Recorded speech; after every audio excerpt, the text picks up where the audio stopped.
Pozdravljeni še z moje strani.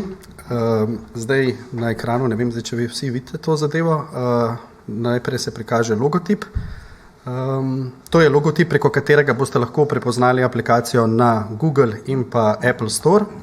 Aplikacijo si boste enostavno, prostovoljno prenesli na vaš telefon, jo zagnali in kmalu zatemu vas bo pozdravno okno nagovorilo, kako se aplikacija uporablja, kakšne neke osnovne informacije o sami aplikaciji, pogoji uporabe, poleg tega pa tudi kako se aktivira beleženje izpostavljenosti. To zadevo lahko tudi kasneje znotraj aplikacije urejate z preprostim klikom na gumbek, tako da to je praktično vse, kar aplikacija od vas zahteva. Kasneje lahko pogledamo, imamo 3 stopnje tveganja. Zelena barva označuje nizko tveganje.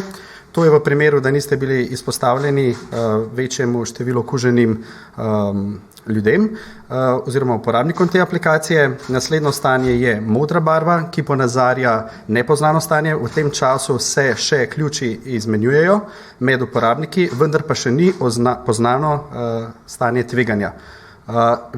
Potem imamo naslednje stanje, kjer je višje tveganje, to je označeno z rdečo barvo.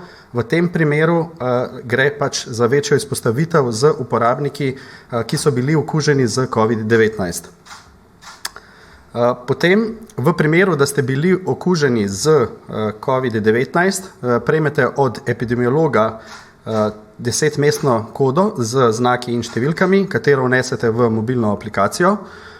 Prostovoljno vnesete to in pošljete ta podatek na zaledni strežnik. Kasneje prejmete potrdilo o sami okužbi, da ste bili pozitivni na COVID-19 in če želite, lahko prostovoljno obvestite vse ostale uporabnike, ki so bili v stiku z vami, da so seznanjeni s tem, da ste bili v stiku in da so bili v stiku z okuženo osebo.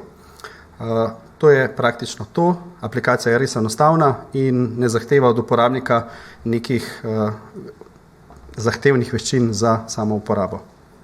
Hvala.